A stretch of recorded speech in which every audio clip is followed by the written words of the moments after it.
Welcome back to middle education. लीजिए student, आपके सामने अभ्यास प्रश्न पत्र अर्धवार्षिक परीक्षा वर्ष 2024-25 कक्षा 10वीं के सामाजिक विज्ञान विषय का लेकर के आ चुका हूँ। जैसे कि आप सबको पता है कि 10 तारीख को आप सभी के सोशल साइंस अर्थात सामाजिक विज्ञान का पेपर है। तो यहाँ पर कुछ मोस्ट आईएमपी क्वेश्चन है। आपको मैं फॉर्मेटिंग बताने वाला हूँ कि किस प्रकार से 2024 के नए ब्लूप्रिंट के आधार पर क्वेश्चंस देखने को मिलेगा। इतना ही नहीं, नए ब्लूप्रिंट के आधार पर किस प्रकार से नए प्रश्न आपके एग्जाम में पूछे आएंगे, आप इसको देख लीजिए और अच्छे से सारे क्वेश्चंस को प्रिपेयर कर लीजिएगा। आप महत्वपूर्ण प्रश्न समझ करके प्रिपेयर कीजिएगा क्योंकि यह एक अभ्यास प्रश्न पत्र है। देख लीजिए, यहाँ पर टोटल 23 नंबर का आप सबको पेपर रहेगा और टोटल जो पेजेस रहेंगे वो 12 पेज रहने वाले हैं। आगे मैं बात करता हूं तो समय आपको 3 घंटे दी जाएंगे एंड 75 नंबर का आप सबका पेपर रहेगा। यहाँ पर वेरियस प्रकार के इंस्ट्रक्शन मौजूद हैं और जब भी तुम कोई भी एग्जाम देने बैठो, चाहे अर्धवार्षिक हो या वार्षिक, निर्देश को ध्यान से पढ़ा करो। ठीक है, निर्देश आप ध्यान से पढ़ लीजिएगा। हम आगे बढ़ते हैं और यहाँ से अपने क्वेश्चंस को शुरू करते हैं। पहला नंबर कहता है कि निम्नलिखित में से किस प्रांत में सीढ़ीदार खेती की जाती है। हमारा ऑप्शन देखो, पंजाब, उत्तर प्रदेश का मैदान, हरियाणा या उत्तराखंड। तो सीढ़ीदार खेती कहाँ होगी? जहाँ पहाड़ी क्षेत्र होगा। तो आपको सही आंसर क्या लगाना है? Option number the Uttarakhand is correct answer. आगे हमारा दूसरा नंबर कह रहा है कि काली मृदा किस राज्य में मुख्य रूप से पाई जाती है। यहाँ पर ऑप्शन है जम्मू कश्मीर, राजस्थान, महाराष्ट्र और झारखंड। तो इसका सही आंसर हो जाएगा आपका ऑप्शन नंबर सा, महाराष्ट्र। महाराष्ट्र में काली मिट्टी पाई जाती है। आगे बढ़ते हैं, तीसरा नंबर कह रहा है भारत में प्रोजेक्ट टाइगर परियोजना कब प्रारंभ हुई। ऑप्शन देखो, 1980, 1973, 1976, 1970। तो इसका सही आंसर लगाएंगे 1973 1973 में टाइगर प्रोजेक्ट योजना प्रारंभ की गई थी। आगे देखते हैं, चौथा नंबर कह रहा है कि गांधी इरविन समझौता हुआ था। गांधी इरविन समझौता कब हुआ? तो 5 मार्च 1931 को था। तो ये सही उत्तर हो जाएगा। नेक्स्ट कहता है कि भारत में हिंदी के अलावा कितनी भाषाओं को संविधान की 8वीं अनुसूची में दर्जा दिया गया है। तो हिंदी के अलावा भारत में 21 ऐसी भाषा है जिसको संविधान में दर्जा दिया गया है। तो आपको ऑप्शन नंबर द में टिक करना है। वैसे हिंदी को दर्जा नहीं मिला है संविधान में, इस चीज को ध्यान रखिएगा। बाकी यहाँ पर मैं बता दूं ऑप्शन गलत है। उसका इसका सही आंसर 22 होना चाहिए। वर्तमान में टोटल 22 भाषाओं को संविधान में दर्जा प्राप्त है। आगे बढ़ते हैं, नेक्स्ट कह रहा है कि भारत में सर्वाधिक साक्षरता वाला राज्य कौन सा है। ऑप्शन देखो, पंजाब, हरियाणा, केरल या कर्नाटका। तो इसका सही आंसर लगाएंगे आप ऑप्शन नंबर सा। यहाँ पर सबसे ज्यादा साक्षरता है, 93% यहाँ की साक्षरता देखने को मिल रही है। आगे बढ़ते हैं, प्रश्न क्रमांक 2 कह रहा है रिक्त स्थान की पूर्ति कीजिए। पहला नंबर कहता है कि भारत की सबसे बड़ी कृत्रिम झील कौन सी है। तो भारत का सबसे बड़ा कृत्रिम झील गोविंद बल्लभ पंत सागर झील है। कौन सा है? गोविंद बल्लभ। मैं लिख देता हूं, गोविंद बल्लभ। ठीक है, ये सबसे बड़ी कृत्रिम झील है, मतलब मनुष्य ने इसे बनाया है। नेक्स्ट कहता है दूसरा नंबर, कर्तन दहन प्रणाली को छत्तीसगढ़ में क्या कहते हैं। तो इसे दीपा के नाम से जानते हैं। कर्तन दहन कृषि प्रणाली को स्थानांतरित कृषि कहा जाता है। नेक्स्ट कहता है तीसरा नंबर, आंध्र प्रदेश के कोरोमंडल तट पर सर्वाधिक सुरक्षित एवं गहरा बंदरगाह कौन सा है। तो यहाँ पर आपको लिखना है विशाखापट्टनम। जो विशाखापट्टनम का बंदरगाह है वो सबसे सुरक्षित है और सबसे गहरा बंदरगाह है। आगे बढ़ते हैं, चौथा नंबर कह रहा है कि अफ्रीका में 1890 के दशक में नमक बीमारी बहुत तेजी से फैली। तो कौन सी बीमारी फैली थी? तो यहाँ पर लिखना है आपको रिडर पेस्ट बीमारी सबसे अधिक फैली थी। आगे बढ़ते हैं, नेक्स्ट कह रहा है पांचवा नंबर, समान मजदूरी से संबंधित अधिनियम में कहा गया समान कार्य के लिए समान वेतन दिया जाएगा। तो किस अधिनियम में कहा गया था, ये चीज पूछा गया है। ठीक है, तो इसका आंसर मैं आपको नहीं दे रहा हूं, इसका आंसर आपको स्वयं कमेंट सेक्शन में लिख करके बताना है। आगे बढ़ते हैं, छठवां नंबर, औसत आय को क्या कहा जाता है। तो औसत आय को पर कैपिटा इनकम अर्थात प्रति व्यक्ति आय कहते हैं। प्रति व्यक्ति आय के नाम से जाना जाता है। देखिए स्टूडेंट्स, आपको रियल पेपर कहीं नहीं मिल रहा है, परेशान मत होइए। सब जगह आपको पागल बनाया जाता है और पागल बना करके फेक पेपर प्रोवाइड कराया जाता है। केवल अपनी पढ़ाई कीजिए बेहतरीन तैयारी के लिए, ताकि एग्जाम में अच्छे नंबर आए और आप मोस्ट आईएमपी क्वेश्चंस को सॉल्व करो, मॉडल प्रैक्टिस पेपर को सॉल्व करो। फालतू में तुम पेपर के चक्कर में मत रहो, तुम्हारा नुकसान ही होना है। और कहीं कोई रियल नहीं दे रहा, सब जगह एडिटिंग और फेक प्रश्न पत्र प्रोवाइड कराए जाते हैं। आगे बढ़ते हैं, तीसरा नंबर कहता है सत्य और असत्य लिखो। पहला नंबर कहता है टिस्को एशिया महाद्वीप का सबसे बड़ा इस्पात कारखाना है। तो बिल्कुल ये बात सत्य है। नेक्स्ट कह रहा है कृषि और उद्योग एक दूसरे के पूरक हैं, बिल्कुल सही है। अगर कृषि है तो उद्योग, अगर कृषि के बिना उद्योग इम्पॉसिबल है और उद्योग के बिना कृषि, ठीक है। नेक्स्ट कहता है स्मिथ फील्ड में लंदन का सबसे पुराना कपड़ा बाजार था, तो ये बात बिल्कुल आपका असत्य हो जाएगा, नहीं था। नेक्स्ट कहता है कि मार्टिन लूथर प्रोटेस्ट सुधारकों में से एक था, तो बिल्कुल सत्य है। नेक्स्ट कहता है कि भारतीय राष्ट्रीय कांग्रेस का गठन 1885 में हुई थी, तो बिल्कुल सही है। एंड नेक्स्ट कह रहा है कि लोकतंत्र व्यक्ति की गरिमा को बढ़ाता है, ये आपका बिल्कुल सही हो जाएगा। इस प्रकार से पूरे पूरे क्वेश्चंस कंप्लीट हो गए हैं। चलिए आगे बढ़ते हैं, नेक्स्ट क्वेश्चन, आगे क्वेश्चंस को कवर करते हैं। नेक्स्ट हमारा कह रहा है प्रश्न क्रमांक 4, जिसमें कहता है सही जोड़ी मिलाइए, ठीक है। अब देखो फटाफट मिलाते हैं। सबसे पहले कहता है गुलामगिरी, तो गुलामगिरी का सही आंसर आपको मिलाना है ज्योतिबा फुले, ये हो जाएगा। नेक्स्ट कह रहा है आपका इंग्लैंड, तो इसका सही आंसर हो जाएगा ईसाई धर्म, ठीक है। नेक्स्ट कह रहा है रिपब्लिक पार्टी, तो इसका सही आंसर हो जाएगा आपका अमेरिका की पार्टी है। सरकार का बेहतर रूप, तो इसका सही आंसर हो जाएगा आपका लोकतंत्र। आगे बढ़ते हैं, लोकतंत्र उत्तरदायी है, तो जिम्मेदार तथा वैधानिक शासन के प्रति। एंड 10 दिवस की रोजगार गारंटी कौन देता है? मनरेगा, मनरेगा के अंतर्गत 100 दिन की, सॉरी 10 नहीं 100 दिन का रोजगार गारंटी दिया जाता है, ठीक है। नेक्स्ट 5वां नंबर कह रहा है एक वाक्य में उत्तर दीजिए। इसका पहला नंबर कहता है डॉक्टर, शिक्षक, वकील, मजदूर आदि की सेवा किस क्षेत्र में आती है? तो डॉक्टर हो गया, शिक्षक हो गया, वकील हो गया, मजदूर हो गए, ये सारे तृतीय क्षेत्र के अंतर्गत आती है, तो यहाँ पर आपको तृतीय क्षेत्र लिखना है, ठीक है, तृतीय क्षेत्र।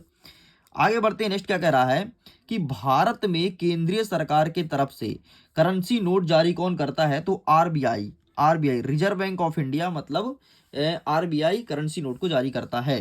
तीसरा नंबर कह रहा है कि बांग्लादेश में ग्रामीण बैंकों की स्थापना कब और किसने की थी? तो बांग्लादेश में ग्रामीण बैंक की स्थापना 1970 में हुई थी, और इसमें किया था डॉक्टर मोहम्मद, डॉक्टर, मैं यहाँ पर लिख देता हूँ, डॉक्टर मोहम्मद यूनिस, इन्होंने स्थापना किया था। आगे बढ़ते हैं, नेक्स्ट कह रहा है कि बहुराष्ट्रीय कंपनी द्वारा निवेशकों को क्या कहते हैं? तो बहुराष्ट्रीय कंपनी में जो निवेश करते हैं उसे कहते हैं विदेशी निवेशक। क्या कहते हैं? विदेशी निवेशक, ठीक है, विदेशी निवेशक के नाम से जाना जाता है। आगे बढ़ते हैं, 5वां नंबर कहता है सूचना एवं संचार प्रौद्योगिकी को संक्षेप में क्या कहते हैं? तो इसे कहते हैं आईसीटी, ठीक है, आईसीटी के नाम से जाना जाता है।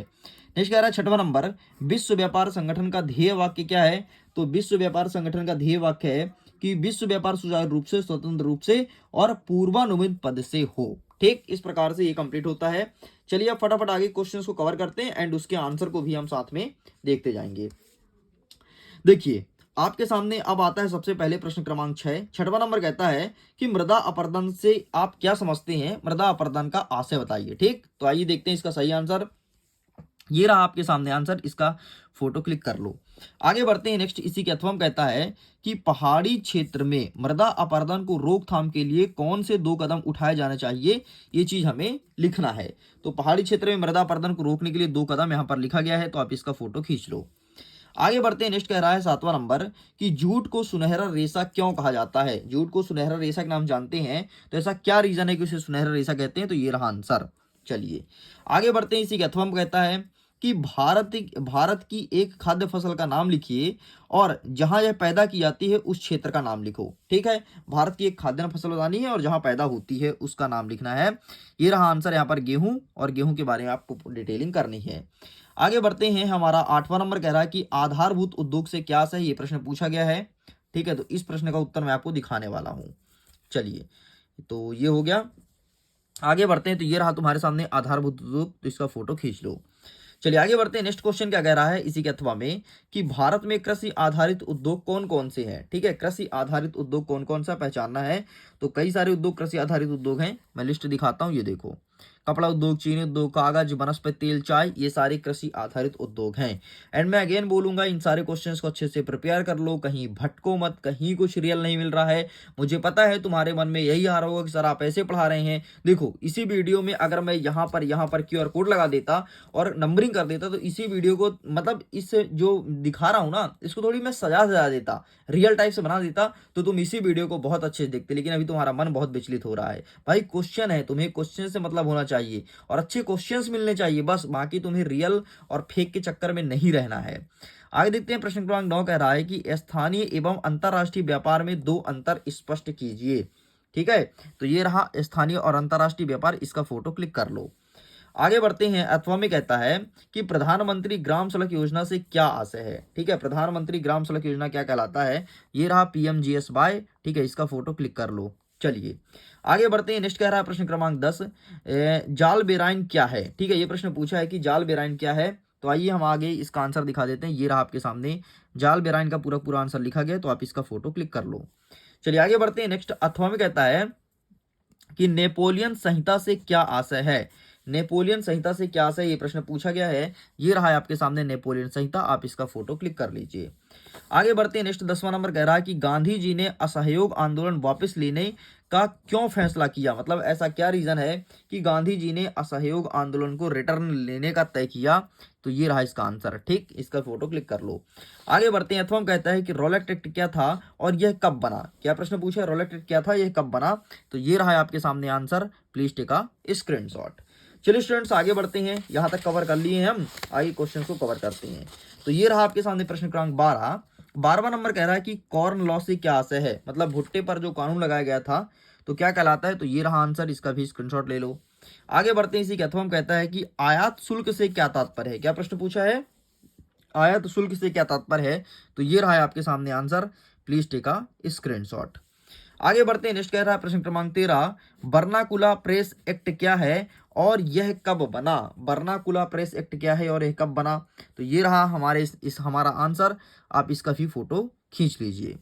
साइड करते हैं। नेक्स्ट इसी के अथवा में कहता है कि गाथा गीत से क्या आशय है। क्या होता है गाथा गीत, ये चीज पूछा गया है। तो आइए हम देख लेते हैं फटाफट गाथा गीत क्या है। तो ये इसका आंसर भी अवेलेबल है, तो प्लीज आप इसका फोटो खींच लो। ठीक है स्टूडेंट, ये रहा, बस इतना तुम्हें लिख करके चले आना है।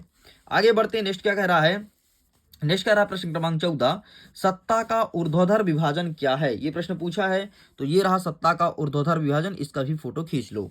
आगे बढ़ते हैं। इसी के अथवा में क्या कहता है कि सत्ता का क्षैतिज बंटवारा क्या होता है। ठीक, सत्ता का क्षैतिज बंटवारा क्या होता है। ये रहा answer, please take a screenshot. चलिए आगे बढ़ते हैं। नेक्स्ट हमारा क्या कह रहा है कि राजनीतिक दल किसे कहते हैं, किन्हीं दो राष्ट्रीय राजनीतिक दल का नाम लिखना है। तो आइए दिखाते हैं। ये रहा आपके सामने राजनीतिक दल, और बस ये आपको लिख करके चले आना है। आगे बढ़ते हैं। नेक्स्ट कह रहा है अथवा में कि शपथ पत्र से क्या आशय है। प्रश्न पूछा है कि शपथ पत्र से क्या आशय है। तो मैं आपको शपथ पत्र दिखा देता हूं, वेट करिएगा जरा। ये रहा शपथ पत्र। ठीक, बस इतना आंसर लिखना है। चलिए आगे बढ़ते हैं। नेक्स्ट कह रहा है प्रश्न क्रमांक 16, प्रच्छन्न बेरोजगारी से आप क्या समझते हैं। तो आइए मैं प्रच्छन्न बेरोजगारी दिखा देता हूं आपको। ये रहा प्रच्छन्न बेरोजगारी की परिभाषा, आप इसका फोटो क्लिक कर लो। आगे बढ़ते हैं। नेक्स्ट इसी के अथवा में कहता है कि सेवक क्षेत्र क्या है और उदाहरण देकर के समझाइए। सेवा क्षेत्र क्या है, उदाहरण देकर के समझाइए। ये रहा इसका आंसर, इसका भी फोटो खींच लीजिए। आगे बढ़ते हैं। 17 नंबर कह रहा है कि वस्तु विनिमय प्रणाली से क्या आशय है, उदाहरण देकर के समझाइए। तो वस्तु विनिमय प्रणाली ये रहा है आपके सामने, इसका भी फोटो क्लिक कर लो और ये बढ़िया लिख करके चले आना। आगे बढ़ते हैं। इसी के अथवा में कहता है कि मुद्रा क्या है, इसके दो प्रमुख कार्य को लिखो। तो ये रहा तुम्हारे सामने मुद्रा क्या है। ठीक है, इसका आंसर लिखा गया है, तो आप इसका फोटो खींच लो और बढ़िया अच्छे से प्रिपेयर कर लेना। 1 सेकंड, ये रहा, दैट्स इट, ये होता है कंप्लीट। प्रश्न क्रमांक 22 कह रहा है कि अंतर्राष्ट्रीय व्यापार किसे कहते हैं, इन्हें प्रभावित करने वाले 4 कारक को समझाइए। तो ये रहा है आपके सामने अंतर्राष्ट्रीय व्यापार, इसका फोटो क्लिक कर लो। चलो आगे बढ़ते हैं। नेक्स्ट इसी के अथवा में कहता है कि परिवहन एवं संचार के साधन किसी देश की अर्थव्यवस्था की जीवन रेखा क्यों माने जाते हैं, उक्त कथन के संबंध में अपने विचार को उदाहरण देकर के समझाना है। तो ये रहा तुम्हारा विचार, इसका भी फोटो खींच लो। इस प्रकार से मैंने सब कुछ कंप्लीट कर दिया। अंतिम बचा है आपका प्रश्न क्रमांक 23, जो कि मैपिंग फील्ड से है। एंड मैपिंग के लिए मैंने अलग से वीडियोस बना करके रखी है, लिंक डिस्क्रिप्शन बॉक्स में है, जाइए जाकर के उस वीडियो को देख लीजिएगा। मैप से संबंधित सारे क्वेश्चंस आपके क्लियर हो जाएंगे। वीडियो को एंड करता हूँ। एग्जाम के लिए ऑल द बेस्ट। मैं अगेन बोलूंगा, अगर आप रियल पेपर के चक्कर में भटक रहे हो, यहाँ वहाँ कुछ नहीं मिलेगा कहीं, अंतिम में तुम्हें रोना पड़ेगा, और जिस चैनल पर तुम बहुत ज्यादा भरोसा कर रहे हो डेफिनेटली वही तुमको धोखा करने वाला है, वही तुम्हारे साथ लूटपाट करने वाला है। बाकी तुम समझदार हो, तुम्हें क्या करना है, अपना भविष्य तुम्हारे हाथ में है, तुम्हें अपना भविष्य खराब करना है बनाना है, ये तुम डिसाइड करोगे। वीडियो को एंड करता हूं। एग्जाम के लिए all the best, bye bye.